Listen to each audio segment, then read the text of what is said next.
Okay, so I'm gonna start right away. So I'm really happy to have the chance to share the opportunities that Imaging for All offers to this audience here at the ABIC meeting. I was so I was supposed to attend this meeting in person, but regretfully I caught a cold and I had to stay at home. So I was really looking forward to meeting everyone there. So I'm quite sorry I could not make it in person. But with that, so I work at Global Bioimaging, and you've already heard it mentioned a few times today. I'm the scientific project manager for the Imaging for All program. This is a pilot mobility grant created through a partnership between the Wellcome Trust and Global Bioimaging. And the main goal here is to help scientists from low resource regions to get access to imaging technologies, expertise, and training opportunities around the world. So Global Bioimaging is an international network of bioimaging communities and infrastructures, and ABIC is one of them, as Precious already mentioned in her earlier talk. And this network exists to bring people together, encourage global cooperation, share expertise, build capacity across imaging communities around the world. I think Global Bioimaging is the perfect place to run the Imaging for All project because it connects partners from both high and lower income regions, currently spanning 14 partner organizations across 65 countries. This global reach is giving Imaging for All visibility. It is helping us spread the word, and it is also helping us connect applicants with potential hosts around the world. How did it start? Our funder, Wellcome Trust, commissioned a landscape review to better understand what slows down progress in the field of bioimaging. And they identified two main categories of barriers, infrastructural and technical. Imaging for All was designed to address the infrastructural barriers, things like high cost of instruments, limited access to expertise, equipment, insufficient tech transfer from high to low income countries, and also sometimes, this was also mentioned here, reluctance to share equipment or data. And these challenges affect low and middle income countries more strongly than the high income one. So here our goal is to reduce these infrastructural barriers and make access to instruments, training, and expertise a little bit more equitable. So who can apply? So applicants need to be affiliated with a not-for-profit institution, like a university or a research institute. The organization must operate in a low middle income country. This is a list defined by the OECD. So this is not about nationality, but it is about where you work. And our hosts, they also need to be not-for-profit institutions anywhere in the world, and but they have to be an imaging facility or lab with imaging equipment. So only exception we have here is that you cannot apply to your own institution. So the goal here is to provide mobility funding to more than 100 researchers and imaging scientists over a 3-year period. The funding allows access to imaging equipment, develop imaging-related skills, or take part in imaging-related training courses. These opportunities are offered through 3 different grants, the Access, the Pro, and the Training grants. The training grant is rather straightforward. It supports attending courses and workshops, and it funds up to €5,000. And when it comes to Access and Pro, the main difference is that Pro, we expect applicants to have a stronger background in imaging. This is based on self-assessment. And the hosts for the Pro need to be imaging facilities. So there's really a big difference here for the host. So the host of the Pro need to be imaging facilities that are part of the Global Bioimaging Network, which you saw in one of the previous slides. And so both the Access and Pro grants can support either experimental projects or skills development visits. So you don't necessarily have to propose experimental work for this grant type. So examples, so that said, you can use these funds in many different ways. Here are some examples. So as I said, you can carry out experimental work on a microscope that you do not have access at your home institution. Learn a sample preparation technique that you can bring back home, work with experts to develop an imaging assay, again, to use in your home lab.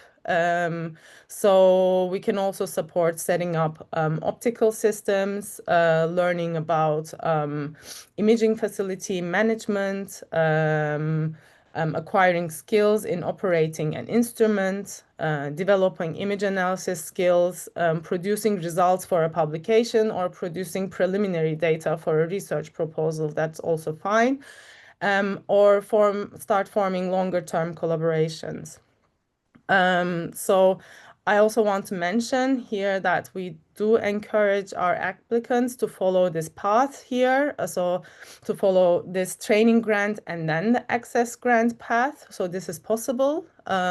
So that is attending a training course first and then using what you've learned in a project proposal for the access grant. So we've had some examples like this, and we found that this really helps improve the quality of the access applications that we receive. Okay, which costs are covered here? So the grant covers fees that are incurred at the imaging facility in the host institution, and also the training course workshop fees. These are directly paid to the host institution.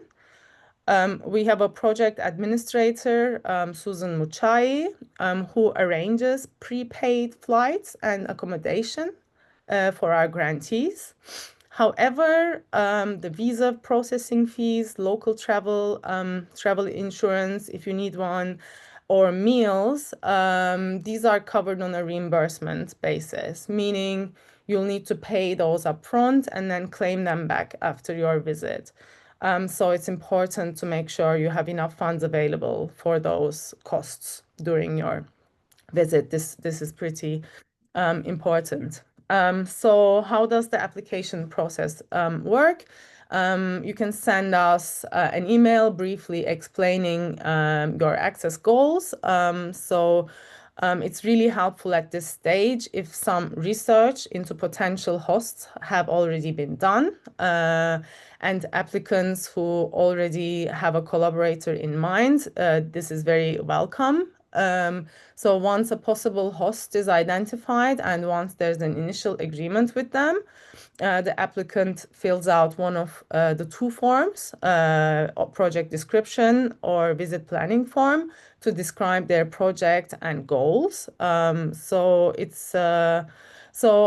I want to say here is that it's really important that the host is genuinely interested in the project and willing to support the preparation of these documents. So particularly discussing experimental plans and conditions. So this is very important. But once this part is ready, the official application form can be completed. And here we ask alignment with scientific interest, whether the project aligns with the scientific interest of the applicant, what would the impact on the career be, and what are the knowledge dissemination plans. So just a few ideas on what makes us a proposal stronger, based on what we've seen so far. Good applications are, first of all, focused applications. So whether you're applying for the experimental or the skills development track, so trying to cover everything is rarely working. And it's also important to keep the scope realistic. So some proposals that we've received read like full PhD projects condensed into 2-3 week visits. So this is simply not feasible. And clearly defined objectives from the outset are really helpful for both preparing the proposal and for the evaluation part. Um, Moreover, the proposed activities should align with these objectives, and the project should connect to the applicant's current work and fit within their scientific environment. We want to see how this experience strengthens the applicant's own work and benefits the wider scientific community. So this is how we evaluate the applications. Here, since our launching in 2024, we ran 2 open calls. We received about around 200 applications from 33 different countries, showing strong demand for this kind of opportunity. And also the outreach has been working well. And a big thanks to ABIC, who has been fantastic in helping spread the word. So So we The the countries with the highest number of applications were Argentina, Brazil, Nigeria, and Nigeria in Africa was followed by some country names here: Egypt, South Africa, Uganda, Morocco, Kenya, Ghana, Cameroon, and so on. So here you have the whole list of the applications that we received from Africa. So when we compare the 3 continents, Africa is doing pretty well in terms of application numbers, and most demand from Africa has been for the access and the training grants. So about 70 applications in the first and second calls combined. In terms of imaging technologies, the demand in Africa has been highest for confocal microscopy, phase contrast imaging, wide field fluorescence microscopy, multiplexed immunofluorescence, and a few applications we received for transmission electron microscopy and scanning electron microscopy, micro CT, as well as the cryo-EM project. So since the results from our second call is yet to be announced in a couple of days, I'll focus on the first open call results. So from the 78 eligible applications, we funded 40. So that is a success rate of over 51%. And Africa's success rate was very similar to this overall rate. And in terms of what we funded, so in training courses, there was a strong interest in fundamental training courses from Africa. We supported several grantees to attend the light microscopy summer school, getting the most from your confocal course. These took place in York, UK. We also funded participation to an image analysis, intro to image analysis course, but unfortunately, here the applicant could not receive her visa on time. And we also funded a neonatal ultrasound course. And yeah, speaking of visas, we are actually doing very well overall. So everyone else did receive their visas, and this case was that the course date was too close to obtain the visa on time. So that is really good news. And on this slide, these are the Access and Pro projects that we funded from Africa. So we have cryo-EM study on the structure of a mycobacterial adhesion protein, to the reuse of publicly available FAIR data on granulocytes in tuberculosis, granulomas in tuberculosis, spinning this confocal work on cell migration in hydrogel gels, training in facility management and 3D live imaging and single particle tracking. And we also have an X-ray micro CT project. So yeah, quite a variety here. Yeah, so looking ahead, our third call will open mid-December, and visits will start from March onwards.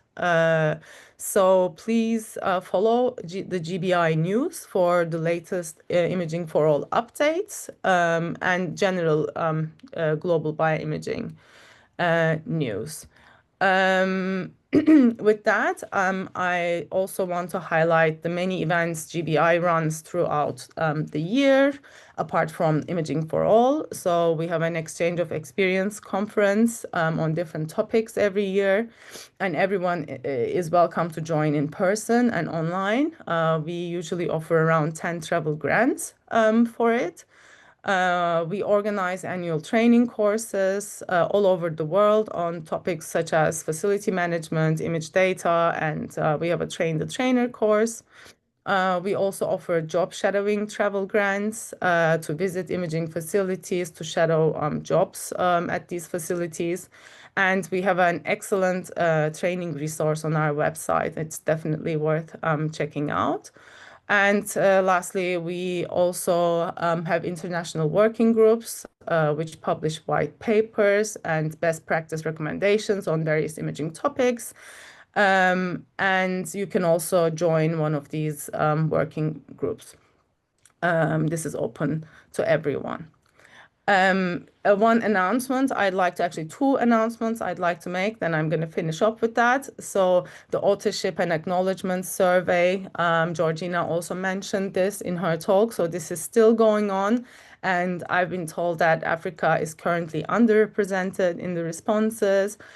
So please use the QR code or go to this website, take part in this survey, and share it with your colleagues who might want to contribute to it. This is also very important. And yeah, finally, next year's exchange of experience will take place at EMBL, Heidelberg, from the 27th to 29th of October. So please save this date. The title is Open Access to Imaging in a Changing World. And it will also feature a special session for Imaging for All grantees, hosts, and contributors. It would be wonderful to welcome you to Heidelberg next year. And yeah, with that, thanks everyone in the audience, and I'm also happy to take questions in the Q&A session.